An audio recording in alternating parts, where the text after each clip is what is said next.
All India मोमिन conference के राष्ट्रीय अध्यक्ष एडवोकेट फिरोज अहमद ने भाजपा पर आरोप लगाया है कि भाजपा ने पिछड़े वर्ग के नेता लालू प्रसाद यादव को अकारण ही जेल में बंद कर रखा है। जिस केस में भाजपा नेता जगन्नाथ मिश्रा को निर्दोष करार दिया गया है, उसी केस में लालू प्रसाद यादव को जेल भेजा गया है। भाजपा जदयू का कोरोना काल में चुनावी दौरे पर भी एडवोकेट फिरोज अहमद ने नाराजगी जताई है। ऑल इंडिया मोमिन कॉन्फ्रेंस के कोरोना काल में सेवा कार्यों की भी चर्चा की। पेश है एडवोकेट फिरोज अहमद से एक भेंटवार्ता।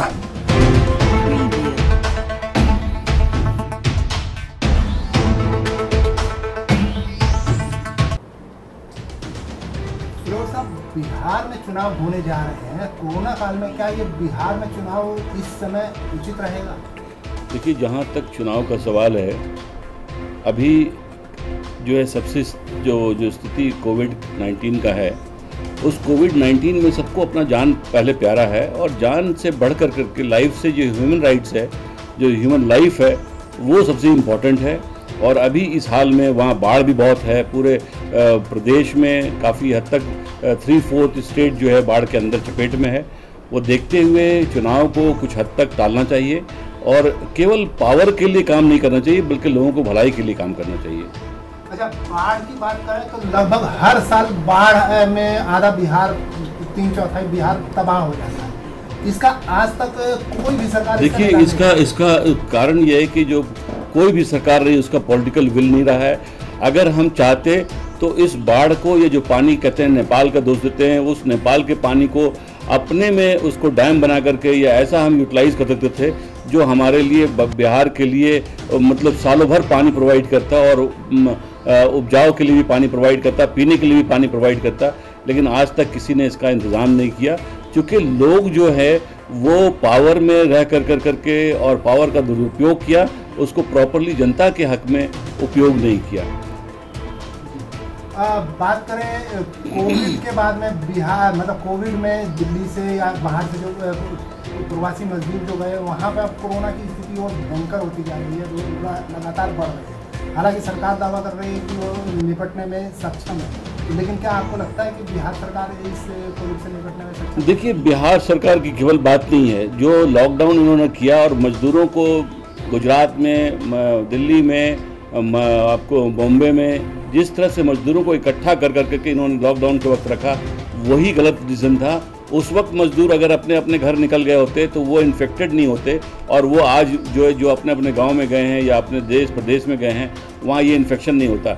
जब वो एक तरह से जो बीमारी का बारूद बन गया, वो इकट्ठा बॉम्बे में, गुजरात में, दिल्ली के अंदर, तब इन्होंने लॉकडाउन खोल करके उनको भेजा और वो जो गए उससे काफ़ी इन्फेक्शन हर जगह बढ़ा। तो पहला डिसीजन वही गलत था।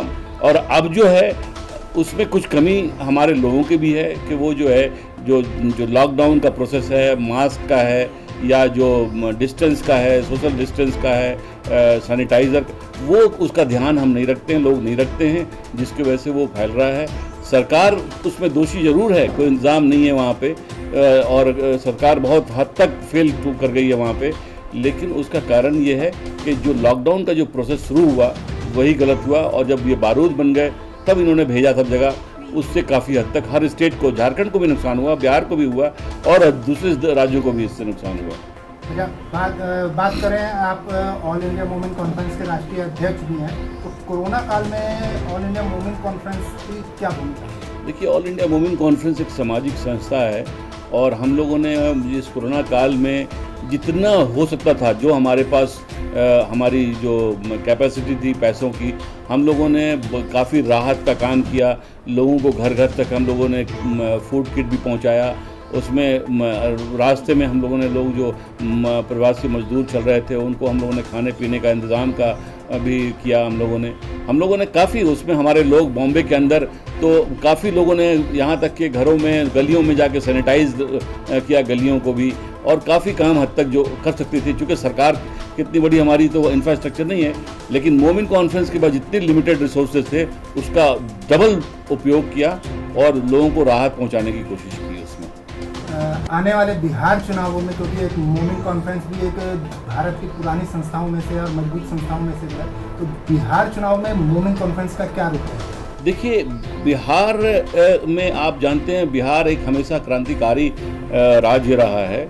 वहाँ से गांधी जी ने भी चंपारण मूवमेंट शुरू किया था और एक बहुत बड़ा एक मूवमेंट जो उससे खड़ा हुआ, उससे पूरे देश को आज़ादी मिला। और आज भी वही टेस्ट हो गया है शुरू वहाँ पे कि अगर पूरे देश को बचाना है, पूरे देश के अंदर डेमोक्रेसी को बचाना है, सेकुलरिज्म को बचाना है, देश में भाईचारगी को बचाना है, डेवलपमेंट को फिर से लाना है, तो उसके लिए क्या नाम है, जो भी है वो सेकुलर पार्टीज जो हैं, स्पेशली जो यूपीए का जो गठबंधन है, लोगों को खुल कर करके उसको साथ देना चाहिए। लोगों ने देखा है कि मनमोहन सिंह के टाइम में हम कहाँ थे और आज हम कहाँ हैं। हमारी जीडीपी 0 हो गई है। अगर हम प्रदेश में इनको सरकार इनको फिर अगर हवाले करते हैं, लोग देते हैं, तो ये इनका साफ ये रहेगा कि भाई आपने देखा हमारा परफॉर्मेंस, आप जान रहे हैं कि हम कुछ नहीं कर रहे हैं, फिर भी हमको आप दे रहे हैं, तो आप हमारी बर्दाश्त कीजिए जो हम कर रहे हैं।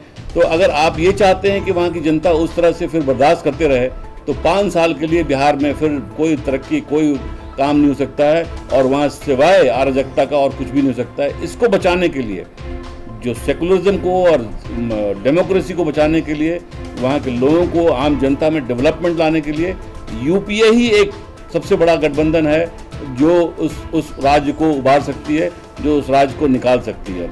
तो यूपीए का एक बड़ा दल बिहार में आरजेडी है, तो आरजेडी के एक प्रमुख नेता जेल में है और अभी फूट भी आरजेडी में देखने को आई है। देखिए, जो आरजेडी के जो बड़े नेता लालू प्रसाद यादव हैं, अगरचे वो बीजेपी से कॉम्प्रोमाइज कर लिए होते, रथ यात्रा को नहीं रोका होता, वहाँ पे कहने में सद्भावना की बात नहीं किए होते, तो आज वो जेल में नहीं होते, वो बीजेपी के साथ होते। आज वो कहीं गवर्नर होते या कहीं और मुख्यमंत्री भी होते राज्य के। लेकिन उनको तो उनकी सज़ा केवल बीजेपी का विरोध और आरएसएस का विरोध करने के लिए उनको सज़ा मिल रही है। वो सारा जो सज़ा उनको है, उसी केस में जगन्नाथ मिश्रा को छोड़ दिया गया और इनको सज़ा दी गई। ये बड़ा विडम्बना है और ये एक तरह से जो बैकवर्ड मूवमेंट बिहार का था, उस बैकवर्ड मूवमेंट को दबाने की एक कोशिश है। आप दिल्ली में बिहार के लोगों का भी एक प्रतिनिधित्व बिहार एसोसिएशन के कार्यकारी अध्यक्ष के रूप में कर रहे हैं। आपको बिहार की मुख्य समस्या क्या नजर आती है? देखिए, बिहार का जो मुख्य समस्या आज जो है, जो सबसे बड़ा समस्या है कि बिहार में अभी तक कोई इंडस्ट्री नहीं गया, कोई इंडस्ट्रीज। और आप ही जानते हैं कि जिस देश में लॉ एंड ऑर्डर, जिस प्रदेश में लॉ एंड ऑर्डर खराब होगा, वहाँ डेवलपमेंट हो नहीं सकता है, वहाँ कोई इंडस्ट्री लोग लगाएंगे नहीं। तो बिहार का जो लॉ एंड ऑर्डर है अभी तक, वो ऐसा स्थिति नहीं रहा कि जो लोग वहाँ पे इंडस्ट्री लगा सके। और जब तक वहाँ पे इंडस्ट्री नहीं लगे, दो चीज़ें बिहार के लिए बहुत ज़रूरी है डेवलपमेंट के लिए। एक तो ये बाढ़ परमानेंट रोकने के लिए वहाँ बांध बनाना ज़रूरी है, पानी को रोकने की, बाढ़ को रोकने का, बाढ़ का सुविधाओं को ही करने के लिए वो उसका इंतज़ाम करना बहुत ज़रूरी है।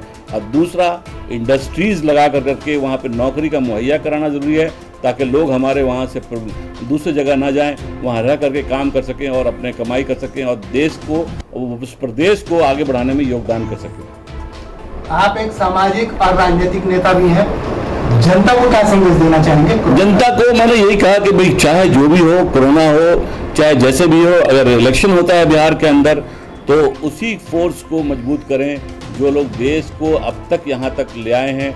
तरक्की हर तरह से किया है देश। आज हमारा जहाँ सुई नहीं था, इंडिपेंडेंस को बनता था, आज हिंदुस्तान के अंदर, हमारे देश के अंदर सब कुछ है। तो ऐसे पार्टी को वहाँ मजबूत करें जो कि सद्भावना बना के रखे और देश की तरक्की के लिए काम करें।